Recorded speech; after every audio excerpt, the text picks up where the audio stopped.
பாபரின் படையில் தளபதியாக சேர்ந்த ஷேர்கான் அவரின் வீரர்களிடம், இந்த முகலாயர்கள் அவ்வளவு கெட்டிக்காரர்கள் இல்லை, மாதுவில்தான் அதிகம் திளைக்கிறார்கள், எளிதில் வீழ்த்திவிடலாம் என்று மறைமுகமாக டெல்லி அரியணையில் ஏற திட்டம் தீட்ட ஆரம்பிக்கின்றார். சுல்தான் பாபர் மறைவுக்குப் பின் ஹுமாயூன் ஆட்சிக்கு வர ஷேர்கானுக்கு இது மிகவும் எளிதான வாய்ப்பாக அமைந்தது. மே 17, 1540ஆம் ஆண்டு கன்னோஷி மாகாணத்தில் ஷேர்கானுக்கும் ஹுமாயூனுக்கும் போர் மூல ஷேர்கான் ஹுமாயூனை தோற்கடித்து டெல்லியை கைப்பற்றுகிறார். ஷேர்கானின் ஆட்சி பொற்காலம் என்றே சொல்லலாம். ஆங்கிலேயர்கள் வருவதற்கு முன்பே சர்க்கார் ஆட்சி அமைப்பை உருவாக்கியவர்.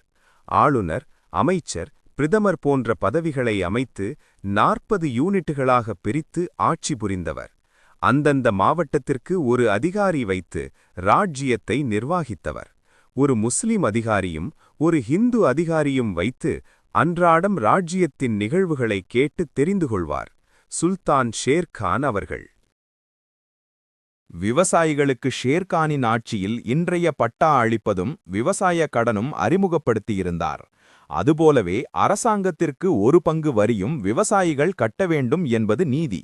அதுபோலவே மழை வெள்ளத்தினால் நெல் பயிர்கள் சேதமடைந்தால் கடன் தொகையினை தள்ளுபடியும் செய்வதும் ஷேர்கானின் வழக்கமான ஆட்சி. ஷேர்கான் வங்கத்தையும் பஞ்சாப்பையும் இணைக்கும் 2000 மைல்களுக்கு மேல் நீளமான அமைத்த சாலையைத்தான் நாம் இன்று பயன்படுத்துகிறோம். ஆக்ராவிலிருந்து லாகூர் வரை ஏராளமான சாலையை அமைத்துக் கொண்டே சென்றார் சுல்தான் அவர்கள். மேலும் சாலையில் வருபவர்களின் பசியை போக்க எண்ணி சாலையின் இருபுறமும் பழ மரங்களை நட்டு வைத்து அசத்தினார் ஷேர்கான். சாலை வழியில் தாகம் தீர்க்க ஒரு கிணறும், வழிப்போக்கர்கள் தங்குவதற்கு விடுதியும், அந்த விடுதியில் முஸ்லிம் ஹிந்து வழிபட தனித்தனி அறைகளும் அமைத்தவர் ஷேர்கான் அவர்கள்.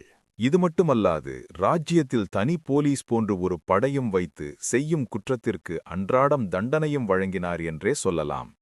நெல் கதிர்களை எவரேனும் திருடினால் காது அறுத்து ராஜ்யத்தில் ஊர்வலமாக கொண்டு செல்லப்படுவர்.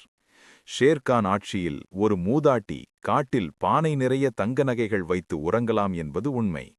திருடர்கள் தொல்லை அறவே இல்லை.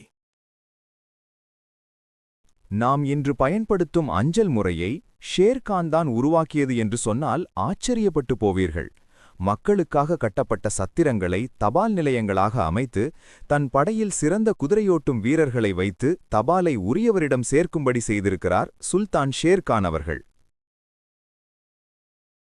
அக்பருக்கு இன்ஸ்பிரேஷனாக இருந்த ஷேர்கானின் அடுத்தடுத்த ஆட்சி அமைப்புகள் ஷுரி ராஜ்யத்தை நிறுவ எண்ணிய ஷேர்கான் எண்ணம் வரலாற்றில் என்னவானது என்பதை 3ஆம் பாகத்தில் காண்போம்.